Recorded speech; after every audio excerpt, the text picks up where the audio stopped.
What is going on, film fans? It is Brad from Let's Be Real with Brad, and today in the channel, I want to do a catch-up of all the newest movie releases that came out because there are a lot of movies that I watched that I didn't do reviews for.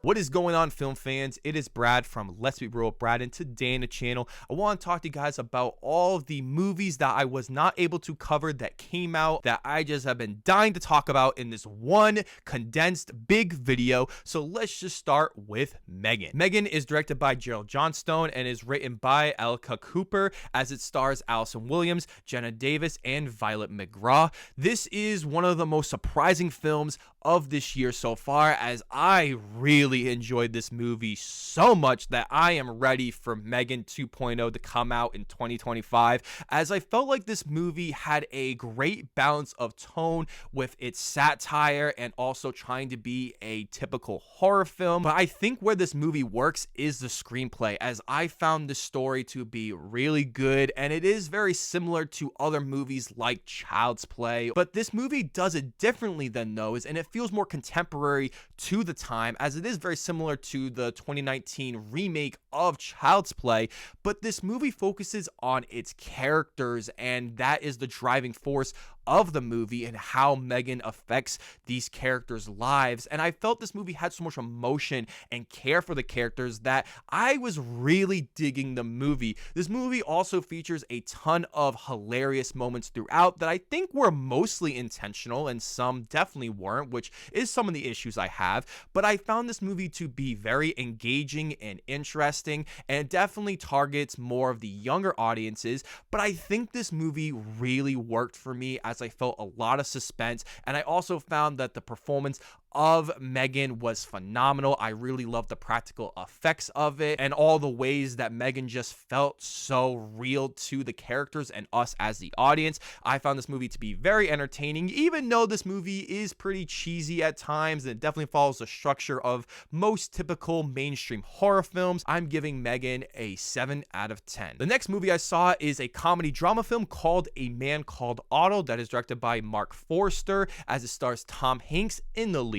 role. This is the second film adaptation of the 2012 novel called A Man Called Otto, and this is the American remake of the 2018 film, which I haven't seen, but it is on Amazon Prime Video at the recording of this video, so I definitely should go check it out. I thought that this movie was quite enjoyable. If you have seen the trailer for this film, it goes exactly the way you think it's gonna go. This is a very solid, straightforward story that has a really good performance from Tom Hanks in this grumpy old man type of character, which he isn't always used to playing. So it definitely was very entertaining to watch him in this role, and the cat that's in this movie, it's great. I found some of the side characters to be kind of annoying throughout, and there are certain ones I liked more than others, and I get that's sort of the point. It doesn't try to break the boundaries of cinema. Its storytelling isn't the best I've ever seen, and I found this movie to be quite cheesy and kind of ridiculous toward the third act of the movie, where it felt like a "yeah, you go get 'em" moment where people would be clapping in the theater, and I was just like, okay,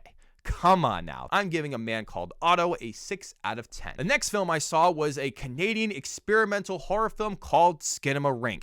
This movie has been garnering so much buzz on social media, with this film being leaked at a earlier film festival in 2022, and so many people have seen this movie, but it got a theatrical release, and it's doing extremely well, making over I don't know, like 7 or 8 times its budget of $17,000, and I found this to be one of the scariest horror films I have ever seen. In fact, I'd probably say the scariest horror film, but I would also say it's one of the most boring horror films. If you're someone who really enjoys that experimental horror genre that just really makes you think and you don't really know what's going on, then this movie is for you. But if you want a movie that has a very straightforward story and with characters that, you know, are going to do the things that you would normally expect from a mainstream horror film, like from Blumhouse, then I would steer away from this movie, because most of this movie is literally a camera staring at walls. We never actually see the face of a character. Well, I guess you sort of do throughout the entire film. Most of the time, you're just sort of hearing little whispers and it's just the score playing, or there's just no music at all. And it definitely creates so much tension that I had my hands over my face the entire time watching, which I have a very high tolerance for, horror films because, I lived through a lot of horrific moments in my life. So a lot of these movies don't do it for me. But I found this movie to be absolutely terrifying, especially the bedroom scene that happens in the middle of the movie that I just wanted to leave the theater. My wife actually ended up crying during that part because it was so terrifying for her. So that really shows you how scary this movie is. But this movie is also way too long, as this movie clocks in around an hour and 50 minutes, which seems insane. Like, this movie should be like an hour and 15, like some small indie horror film that's around like 60 to 70 minutes, because there really isn't a lot going on with the story. As I did find that the child actors, which this movie is primarily based out of, were really good and felt extremely real and with amazing cinematography and all the great lighting. But I found this movie just to be very shallow with the story and focus more on the experience of the film, and it definitely worked for me, and it's definitely where a lot of my positives come from. But it is a type of movie I don't know if I would want to watch again for a long time. But I will tell you, it is perfect for a midnight showing in your house, all pitch black, no noise. You are not going to want to go to sleep because it is terrifying. And if you are in a movie theater with a lot of people, please leave the theater if people are talking or go complain, because it is truly going to ruin the experience of this movie. I'm giving Skinamarink a 6 out of 10. The next film I saw was called Woman Talking, which was recently nominated for Best Picture and Best Adapted Screenplay, and it was one of the top 10 films by the National Board of Review and the American Film Institute. And I have to say that is also one of my top 10 favorite movies of the year, as this movie was simply phenomenal. I truly loved the story of this film that was adapted from the novel that is sort of based on real life events that just seems so crazy and horrific to think about. And this movie dives into that in such a more interesting way of expressing the thoughts of the characters and just showcasing what women are feeling, especially during this time period. And I just found it to be simply amazing. By many Twitter users, this movie is a woke movie, which really isn't, because this movie explores all these different characters and all their experiences as women and all of them just trying to leave their land and all the different aspects that go to it. It actually made this movie so much more interesting. I found the screenplay to be amazing. It is one of my favorite screenplays of the year, and the performances are phenomenal. I really feel that Jessie Buckley in particular was snubbed from a Best Supporting Actress nomination. Claire Foy is also fantastic, as well as Ben Whishaw. Frances McDormand is also in this movie, and she is a producer, and I just wish she was in this movie more because, she's one of the best actresses I've ever seen. This movie was extremely phenomenal, and it also has a really good pace, and you just feel so emotionally connected to these characters, and you want them to get out of the situation they're in. And it's one I definitely would love to go back and rewatch in the future. Director Sarah Polley does an amazing job with this movie, especially because she wrote and directed the movie, and I'm really excited to see all the other films that she decides to make in the future. I'm giving Woman Talking an 8 out of 10. The next film I want to talk about is called White Noise, that was written and directed by Noah Baumbach, as the film stars Adam Driver and Greta Gerwig. The film came out on Netflix on December 30th, and this was one of my most anticipated movies of 2022 because if you just look at that cast, it is stacked, and this movie had everything to be one of the best movies of the year, and it just felt so short. I still enjoyed this movie, and I think most of it because of the performances and some of the writing and some of the great scenes that happen in the movie, but this movie just is so unbearable to watch at times, where I really enjoyed the beginning of the movie and the setup with this, end of the world scenario and what these certain characters characters are doing and how many Americans just don't want to believe in many things. And there's a lot of metaphors that are, and there are so many metaphors that are deeply written into, and there's so many metaphors that are deeply written into this movie that I really enjoyed, but some of it was just so much that you still couldn't be able to enjoy the story, and the metaphors weren't really all that deep in my personal opinion. I really enjoyed the cinematography and the music of the film, and I also really enjoyed the shot selections, as Noah Baumbach is really good at doing. Everything about this movie should be amazing, but it's just not. But then when you get to the third act of the movie, that becomes an entirely different movie. I just was not on board, especially when this movie is so long as it is. I just was so uninterested and just so disappointed with this movie, even though, like, I enjoyed the movie. I am giving White Noise a 6 out of 10. The next film I want to talk about is called Babylon, which came out at the end of December, and I was going to do a review for this movie, but I was just so disappointed with it that I just didn't do a review. This movie should have been one of the best of the year. It was in my top 5 most anticipated films of that year, and it just was so disappointing. There are so many amazing elements to this movie, like the score by Justin Hurwitz, who normally works with Damien Chazelle, and it was nominated for Best Original Score, and it is phenomenal. It was probably my favorite aspect of the movie. Damien Chazelle's shot selection is simply off the charts. This man knows how to make movies, and it just looked amazing on a technical level. Great production design, amazing costumes, the cinematography was excellent, but the story and the screenplay are extremely weak, as it feels like there are like 5 different movies within one movie,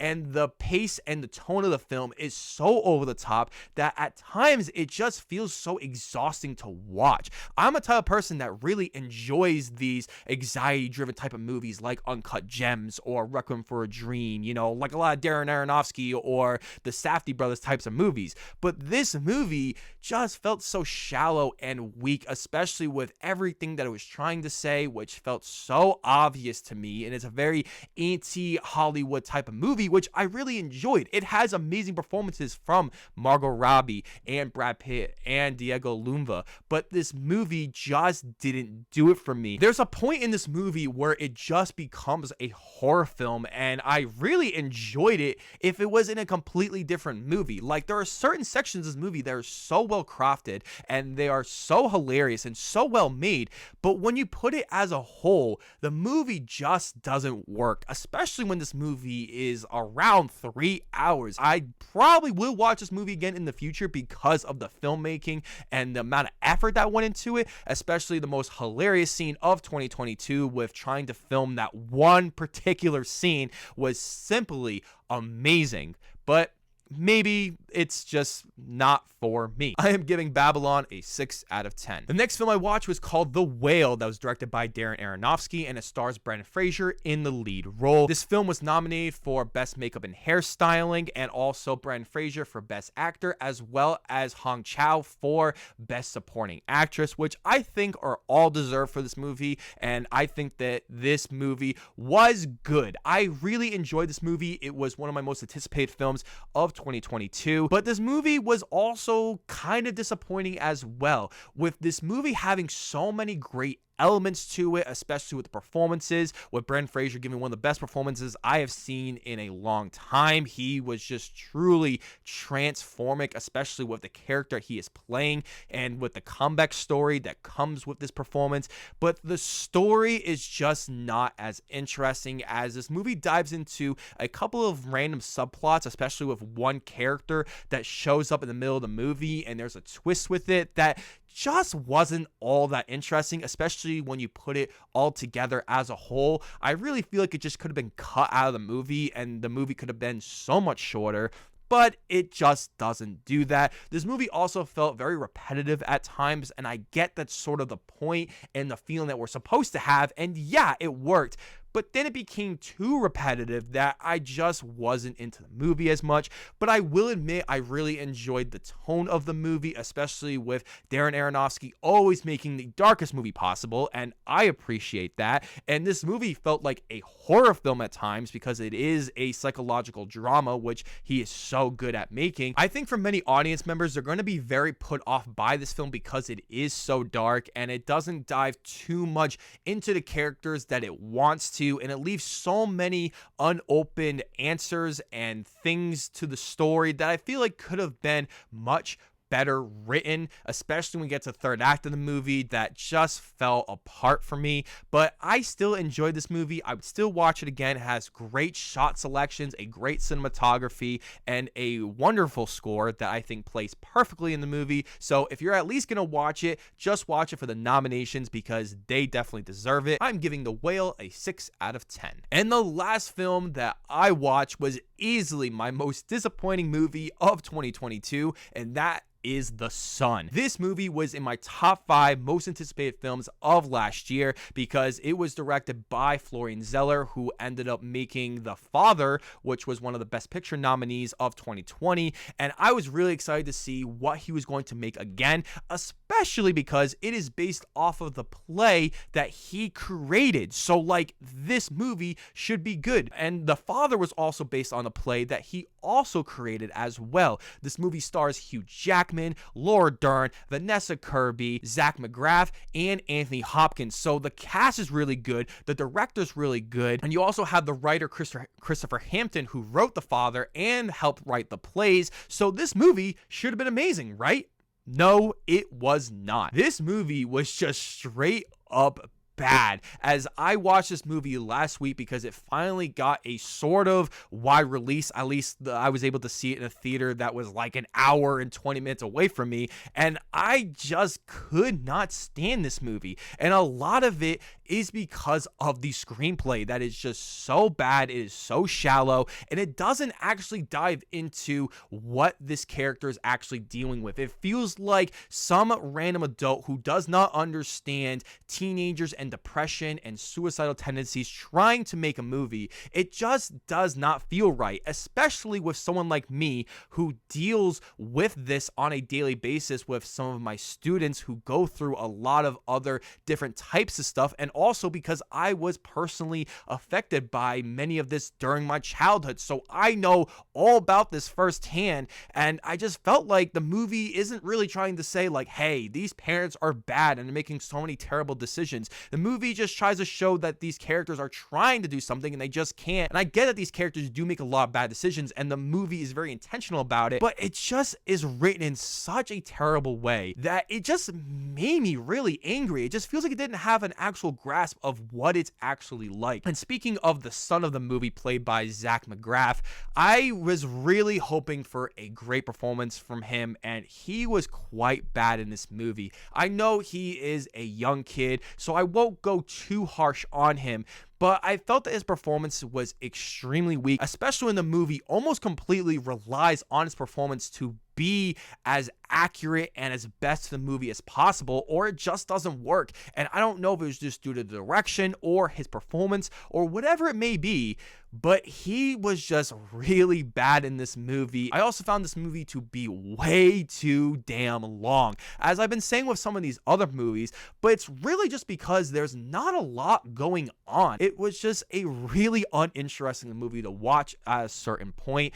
but Hugh Jackman was amazing in this movie. He definitely gave the best performance of the film, as he was nominated for a Golden Globe this year, which I think was deserved. He did a really great job. Also, as Laura Dern and Vanessa Kirby, they are just amazing. Like, I love seeing them in any movie they're in, and Anthony Hopkins is in this movie as well because it is a prequel to The Father, and he is playing the same character, which was sort of interesting. I'm really hoping that Florian Zeller can make a better movie in the future because I think he is very capable. This movie was definitely a very low point for him, so I hope to see him do better in the future. I'm giving The Son a 4 out of 10. Thank you guys, as always, for checking out this video and all the movie reviews that I missed in these past 2 months. Let me know down below in the comment section what was your favorite out of all the movies I covered, and what movies would you like me to cover in the next couple months. I would love to hear about those. Before you guys check out this video, don't forget to hit that subscribe button, leave a like as you should, and ring that notification bell so you never miss a brand new video.